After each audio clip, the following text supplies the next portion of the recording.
Hello, c'est Nathalie. Je suis ravie d'être là aujourd'hui avec mon thé et mes tartines au beurre. Tu penses bien que je les ai déjà mangées. Alors aujourd'hui, j'ai envie d'aborder un sujet un petit peu différent de ce que j'aborde au niveau des HP, des zèbres et des surdoués. Je voudrais te parler d'hypersensibilité. Dans ma vie, je suis coach mental. J'accompagne les femmes qui sont en souffrance professionnelle. Avec des outils simples, je leur permets de se reconnecter à leurs besoins, à leurs envies et leur énergie pour poursuivre une carrière professionnelle épanouie et surtout très sereine. Alors tu le sais, je suis une surdouée émotionnelle et l'hypersensibilité, elle fait complètement partie intégrante de moi. Seulement, on n'est pas obligé d'être une surdouée pour être hypersensible et c'est pour ça que je fais cette vidéo aujourd'hui. Je voudrais te parler vraiment de cette caractéristique d'hypersensibilité. Alors l'hypersensibilité, c'est quoi? C'est tout simplement les 5 sens qui sont développés et de façon plus exponentielle, on va dire, que la moyenne des personnes. Tous les ouvrages que j'ai pu lire, les recherches un peu scientifiques sur ce sujet-là, montrent bien que c'est compliqué, on va dire, de faire un portrait type très précis de l'hypersensible parce que les niveaux de sensations sont très différents d'un individu à l'autre. Après, il s'accorde quand même pour donner des traits caractéristiques aux personnes hypersensibles. Donc déjà, tu as l'empathie. Donc qu'est-ce que ça veut dire l'empathie? C'est plutôt être, moi je dis ça, c'est être une éponge. Donc physiquement, d'avoir les 5 sens beaucoup plus prononcés, de toucher quelque chose et d'être vraiment dérangé parce qu'on touche quelque chose, la texture est très fine, on le ressent très finement, c'est dérangeant. Ça peut très bien être un bruit persistant que personne n'entend alors que toi tu es en train de l'entendre et que ça te dérange. C'est par exemple d'être incapable de rentrer dans un magasin de parfum parce que rien que l'odeur ça t'agresse, ou de sentir quelque chose chez toi en disant il y a quelque chose qui va pas et de suivre la piste olfactive en disant je cherche, je vais trouver, je sens quelque chose. Et voilà, ça c'est être une éponge physique, donc tout ce qui est lié aux 5 sens.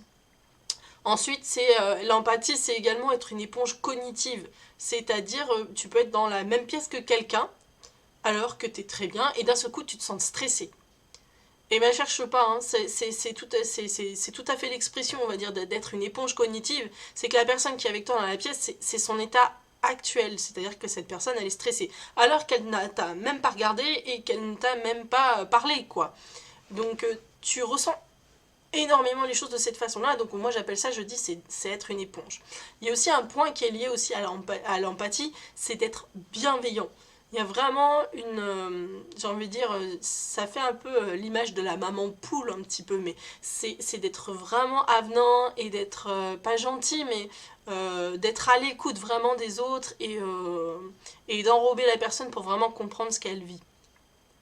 Il y a un deuxième point, c'est d'être attentif à toutes les petites subtilités et tous les petits détails.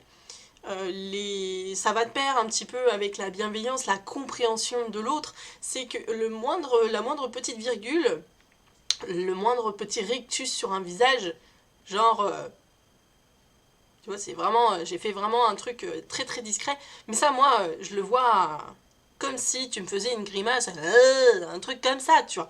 Moi, je le vois vraiment très très finement. Donc ça, c'est vraiment lié à cette attention qui est liée à l'hypersensibilité. On voit très finement les choses et c'est ce qui fait aussi qu'on a envie de pousser nos relations extrêmement loin, très profondément. On a besoin de quelque chose de vrai. Donc quand on est attentif comme ça aux petits détails et que l'on voit en face de nous qu'on a quelqu'un d'entier, authentique, vrai tout simplement, on pousse les relations très très loin avec ces personnes et ça devient des relations très approfondies et un hypersensible a besoin de ça. Donc le troisième point, je t'en ai un petit peu parlé, j'en parle un peu plus encore, c'est d'avoir les sens extrêmement développés. Et à tel point que on peut développer de l'hyperesthésie. Alors, l'hyperesthésie, c'est d'avoir plusieurs sens physiques qui fonctionnent ensemble. Je vais prendre l'exemple du concert parce que je pense que ça parle à tout le monde. L'hyperesthésie, c'est de mélanger par exemple le sens auditif, le sens visuel en même moment. On peut très bien être extrêmement gêné par la luminosité d'une salle de concert et le bruit en même temps. Et on peut peut-être rajouter aussi le fait qu'il y ait de la foule autour de nous et que le contact nous dérange. L'hyperesthésie, c'est vraiment un mélange de plusieurs sens, donc sens physiques, les 5 sens, on va dire de façon générale, qui fonctionnent ensemble et il y a un combiné qui fait que c'est encore plus galvanisé, on va dire. Il y a quelque chose qui va aussi de pair avec le sens développé, c'est d'être ultra émotif. Je vais donner mon exemple hein, pour être ultra émotif. Qu'est-ce que je vais regarder à la télé allez, The Voice. Voilà, je prends l'exemple voilà, qui vient en ce moment. Je suis devant The Voice, il y a quelqu'un qui chante. Je regarde pas forcément en plus l'écran, c'est plutôt mon homme qui regarde ça. Et d'un seul coup, je me mets à pleurer, quoi. Et je me retourne vers mon homme et puis je l'engage, je dis oh, tu m'ennuies à regarder ça, regarde, je suis en train de pleurer parce que auditivement parlant, ça me provoque des choses en moi qui sont tellement fortes bah, que j'en pleure quoi. Donc l'émotion elle est à fleur de peau et elle est extrêmement développée chez les hypersensibles. Voilà, avec plusieurs degrés, hein. Moi je pleure mais certaines personnes ne pleurent pas. Hein. Voilà, et le dernier point qui est lié au sens développé, c'est la créativité. On a une créativité du coup assez débordante. Voilà, les traits de caractéristiques de l'hypersensible. Si tu te reconnais à peu près allez, on va dire à 70% dans ce que je raconte, il est fort probable que tu sois une hypersensible. Voilà, voilà. Alors, l'hypersensibilité, dit comme ça paraît super chouette. Moi, je trouve que c'est quand même très difficile à gérer. Le fait d'avoir cette hypersensibilité, on est vraiment envahi par tout ce qui nous entoure. Vraiment, on capte tout, on est des vraies antennes, on n'est pas une antenne, on est des milliers de micro-antennes à capter tout et n'importe quoi. Et ça va être difficile à gérer au quotidien si on ne se met pas un petit peu de barrière, de pouvoir apprendre, on va dire, à gérer un petit peu tout ça, sans forcément se blinder, quoi. Parce que le but, c'est pas de renier qui on est, hein, c'est plutôt de s'adapter et de trouver les solutions qui nous conviennent pour être nous-mêmes dans la société. Par exemple, moi je te donne l'exemple du concert blindé, je peux pas y rester longtemps. Quand j'arrive souvent à un concert ou dans un endroit où il va y avoir du bruit, par exemple une soirée mondaine, c'est quand même plus feutré, mais pour moi c'est pareil. C'est de repérer un endroit ou un balcon ou un lieu où je pourrais me réfugier pour être tranquille. Parce qu'au bout d'un moment, les tintements des verres ou les petites discussions un peu feutrées, la luminosité un peu basse, ça me dérange. Donc voilà, c'est peut-être très, très bête, mais voilà, et avoir l'hypersensibilité, c'est de s'adapter aussi à ce qu'on ressent et trouver les solutions pour être en soirée mondaine et pour autant se ménager soi parce qu'on a cette émotion à fleur de peau qui est là. Il y a quelque chose qu'on me dit souvent quand j'ai des coachés qui sont hypersensibles, c'est qu'elles pensent souvent qu'il faut aller voir un psy. Parce que notre société, en fait, elle renie complètement en fait, cette hypersensibilité. C'est mal vu, en fait, d'être hypersensible, de se comporter de cette façon. Je sais pas, par exemple, pleurer devant un dessin animé, ça paraît oh là là, t'exagères un peu, faudrait te renforcer un peu, que tu sois plus dur. Mais non, pourquoi je serais plus dur? Je suis moi, j'ai pas envie d'être plus dur. Pourquoi? Parce que c'est mal vu par la société, c'est pas. Nous, on s'accepte tel qu'on est, hein. À un moment donné, les autres ne l'acceptent pas, bah, c'est leur problème. Hein. J'ai pas envie de changer pour la société. Je m'adapte à ce qu'elle est. Donc moi, quelqu'un qui me dit, je pense que c'est important d'aller voir un psy pour que je puisse me canaliser et prendre peut-être des médicaments pour abaisser cette sensibilité. Moi, je remets vraiment le focus sur la société. C'est hyper mal vu d'être hypersensible, alors que tu as des atouts incroyables.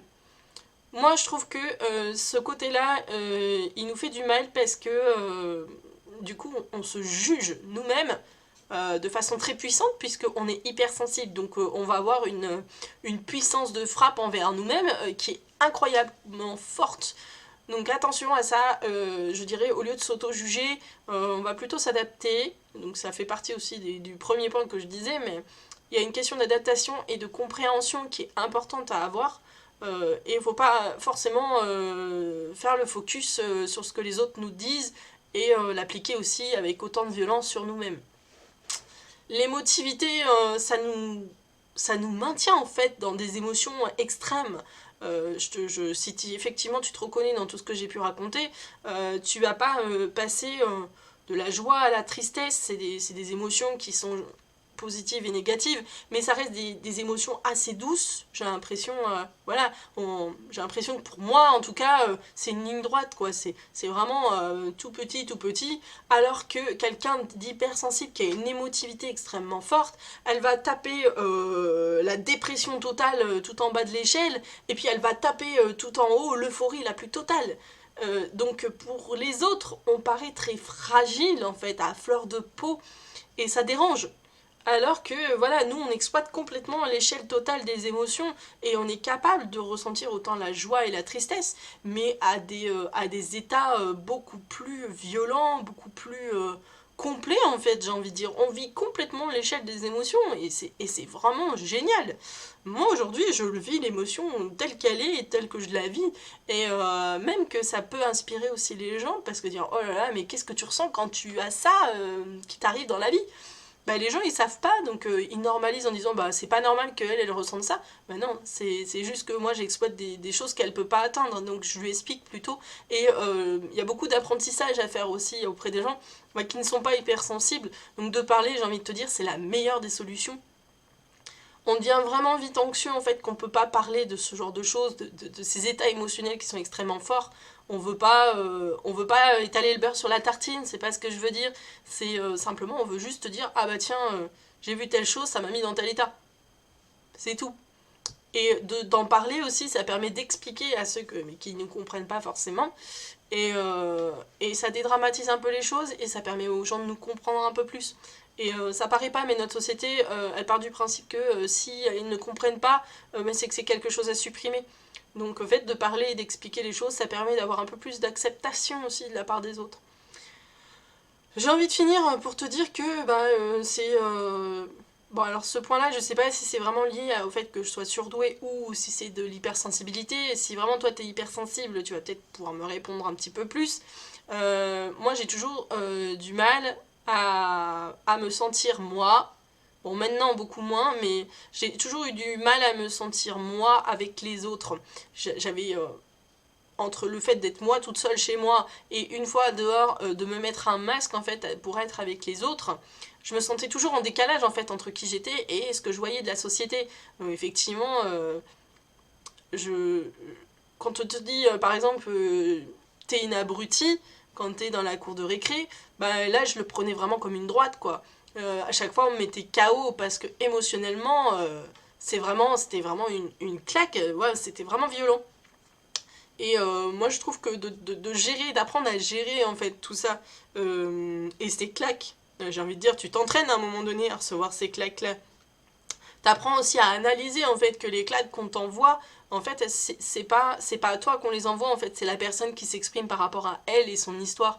Donc tu relativises beaucoup de choses et je pense que d'apprendre en fait à être soi avec les autres, c'est surtout apprendre à décrypter ce que disent les autres sans que ça t'affecte en fait, alors que tu as tendance à tout absorber.